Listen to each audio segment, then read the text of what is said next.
Good TV. TP from the Collective and the SO Shot Block. Mike, that is 10 in a row at home now for these 36ers. How proud of you of the effort this afternoon? Well, I think that it's the best offensive team in the league. I have just a ton of respect for them and their players, their system. I think it's a credit to our guys to hang in there and hold them to 79 points. They're a very, very talented team and a hard team to guard. They average 98 points a game. So to hold them to 79, give our guys credit. And then also with another slow start, which seems to be, I guess it's a habit now, really. But, to win the quarter, too, and be up 26-22 at the end of the first, to hold them to a 12-point fourth. I thought we shared the ball. 19 assists, 30 free throw attempts. We talked about space and pace and all those things on offense. 19 assists, I think, is, I'm not sure, but I would say that might be a season high for us. But I give our guys a lot of credit for dialing in on the game plan and competing and, holding a really talented team to 79 points, which is, is hard work to do, and those guys are really good. And for yourself this afternoon, was it at the offensive end where kind of that translated to defense? I mean, those transition threes, the 23 fast break points, there's a lot of numbers in your favour this afternoon. Was that part of the game plan to try and break down Illawarra's defense by just attacking relentlessly? Well, it was, I think on the fast breaks, 23-4? It's a huge deal, when you add in the free throws and offensive rebounds and assists. So, we're really good because we have 3 primary scorers. But when we can get transition baskets and other people get involved, like Sunday's 3 threes in the fourth were just huge, and he's had that a couple different times this year. So when that ball gets from one guy to another, I think that we kind of know that Trez is going to get his points, and DJ's going to get his points, and KD's going to get his points. And for us to play fast and have more possessions, along with our post-up game and things, I thought that was a huge advantage for us. We've got we're still kind of growing, right? I thought that Sunday's threes, like I said, were huge, and I would say Jarrell, best game of the year. His conditioning, where he's at, trying to fit in with the guys, and yet there's still a lot of possessions out there in between the pick and roll game and the post-up game that we can be way better at and we can be more efficient at, and that's what we'll work on this week. You mentioned Sunday there. His job on Tyler Harvey this afternoon. How would you describe it from your perspective? Well, Tyler Harvey's just a really unique player. Tons of respect for him and Trey Kell because of what they do.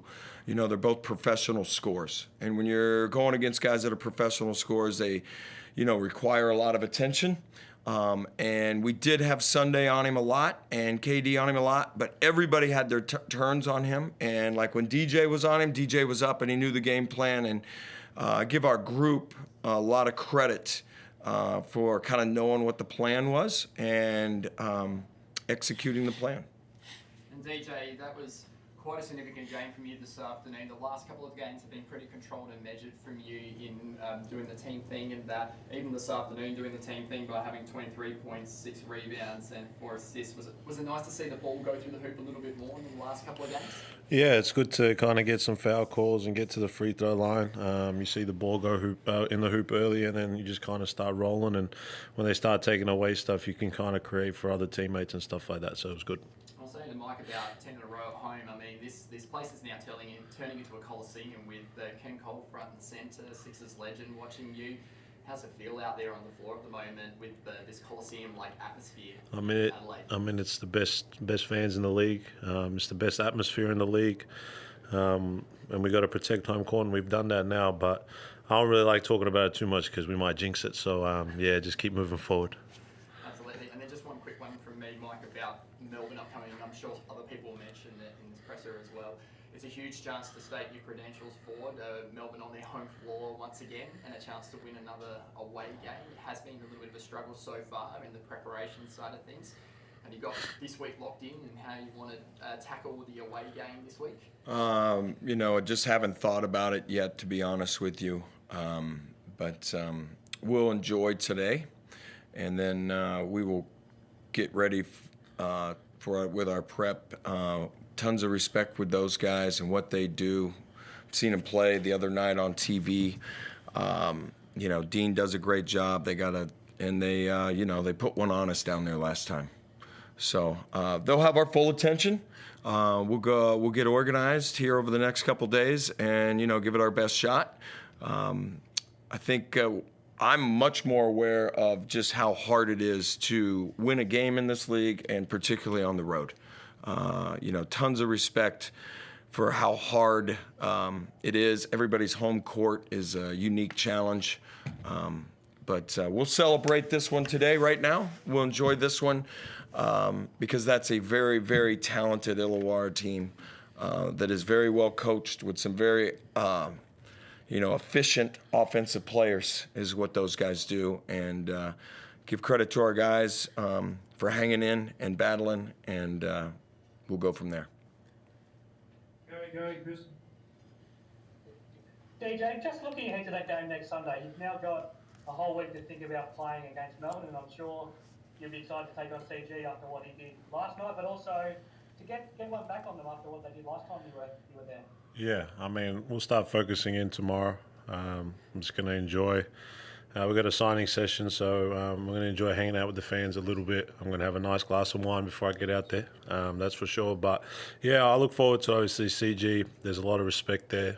You watch him growing up, and you watch what he did yesterday to Perth Wildcats, and, yeah, it's going to be a fun game, so I look forward to it.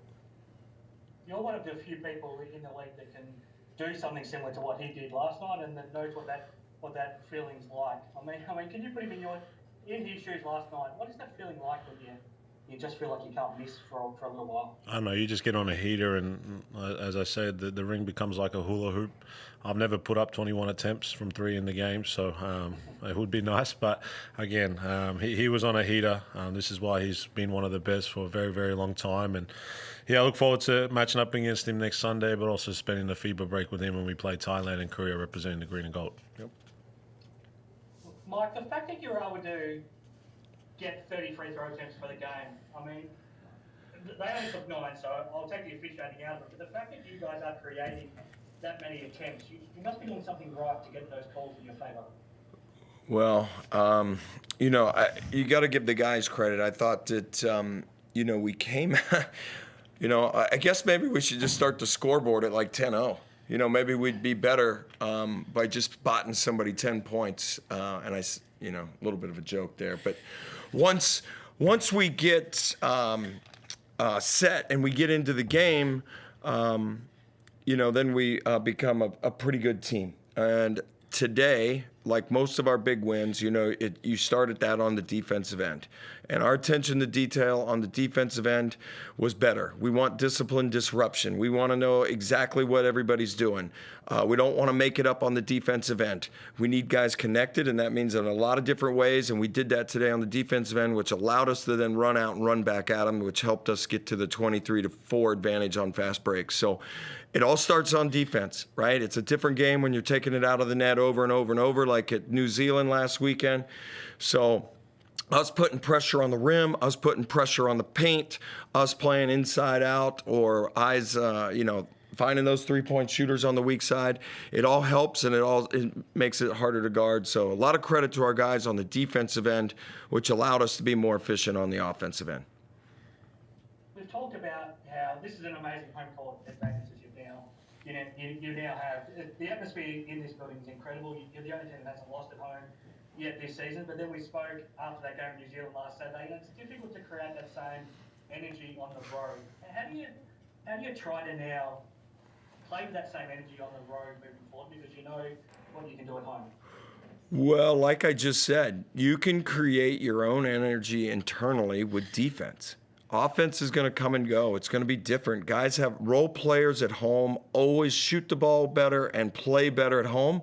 The only thing that you can do is defense. It's all about our defense. It's all about our attention to detail. And that's how you can kind of weather the storm because they got off to another good start, or how they started the game, or that run in the middle of the second or the third when I take a timeout, is you take a breath and then you go right back at it defensively and you try to get a few stops in a row. And, like I said, our huddles were better today. I thought guys were connected. We were talking about it. There was really positive communication with the guys sending the message. There was positive reception from everybody. And as a young group, and it's still early in the season as we're trying to get connected, those conversations are huge. And the pressure and how those situations handle themselves are always greater on the road. And that'll be our next challenge, to see, how we can handle that situation against a really talented United team. And we're trying to move it forward 1% every day. We're trying to get better every day. We'll see what happens. We're going to go down there. We're going to give it our best shot. And as long as we are a better team after that 40 minutes than what we are when we started, then we're going in the right direction and heading into the break.